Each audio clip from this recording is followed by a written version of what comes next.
अपना radio 96.9 FM.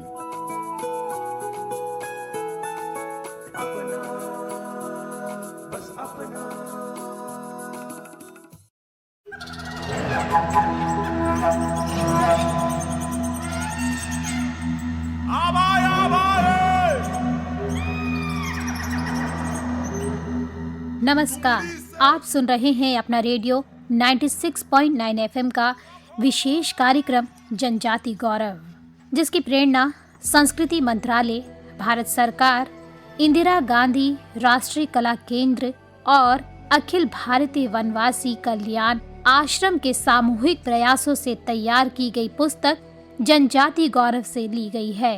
इस पुस्तक के लेखक हैं श्री सच्चिदानंद जोशी और श्री सत्येंद्र सिंह।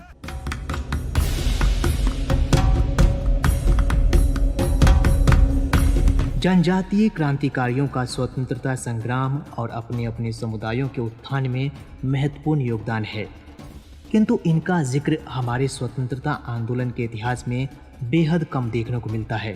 कुछ क्रांतिकारियों को छोड़कर अधिकांश जनजातीय क्रांतिकारियों को भुला दिया गया और स्वतंत्रता संग्राम में उनकी भूमिका गुमनामी में खो गई।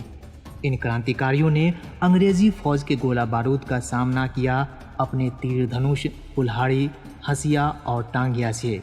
अपना रेडियो 96.9 एफएम का कार्यक्रम जनजाति गौरव इन्हीं जनजातीय क्रांतिकारियों के जीवन एवं भारतीय स्वतंत्रता संग्राम में उनकी भूमिका को रेखांकित करता है। इस कार्यक्रम के द्वारा आप सभी उन पगडंडियों, कठिन पहाड़ी रास्तों, कंटीली झाड़ियों को महसूस कर पाएंगे जिन पर चलकर जनजातीय लोगों ने पहाड़ियों और वनों में अपने जीने और इच्छा के अधिकार के लिए लड़ाई लड़ी।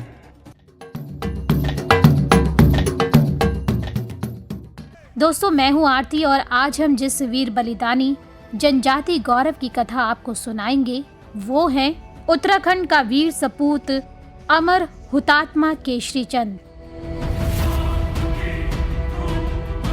अमर बलिदानी वीर केशरी चंद का जन्म 1 नवंबर 1920 को जौनसार बावर के क्यावा गांव में पंडित शिवदत्त के घर हुआ था। इनकी प्रारंभिक शिक्षा विकास नगर में हुई। 1938 में डीएवी कॉलेज देहरादून से हाई स्कूल की परीक्षा उत्तीर्ण कर इसी कॉलेज में उच्च माध्यमिक की भी पढ़ाई की। केशरी चंद बचपन से ही निर्भीक और साहसी थे। खेलकूद में भी इनकी विशेष रुचि थी। स्वतंत्रता आंदोलन की शुरुआत हुई तब केशरी चंद पढ़ाई के साथ साथ कांग्रेस की सभाओं और कार्यक्रम में भी भाग लेने लगे। उच्च माध्यमिक की परीक्षा पूर्ण किए बिना ही केशरी चंद 10 अप्रैल 1941 को royal Indian army service corps में नायब सूबेदार के पद पर भर्ती हो गए थे। उस समय दूसरा विश्व युद्ध चल रहा था।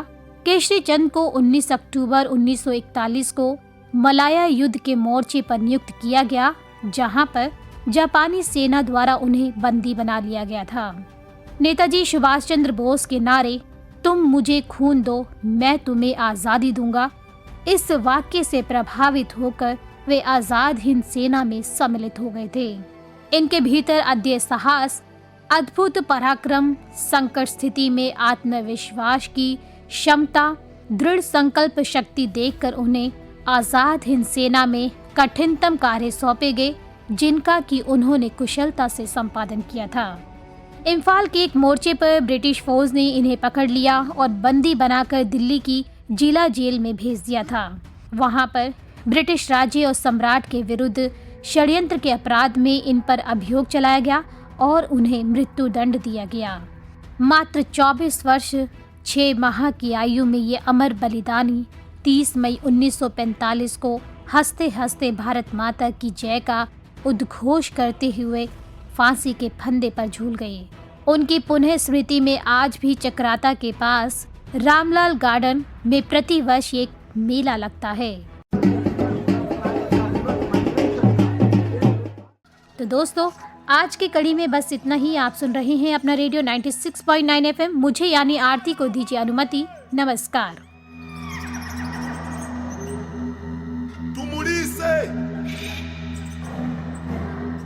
अपना रेडियो 96.9 एफएम पर अभी आप सुन रहे थे विशेष कार्यक्रम जनजाति गौरव।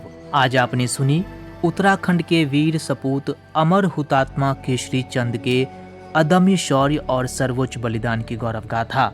इसकी प्रेरणा संस्कृति मंत्रालय, भारत सरकार, इंदिरा गांधी राष्ट्रीय कला केंद्र और अखिल भारतीय वनवासी कल्याण आश्रम के सामूहिक प्रयासों से तैयार की गई पुस्तक जनजाति गौरव से ली गई है।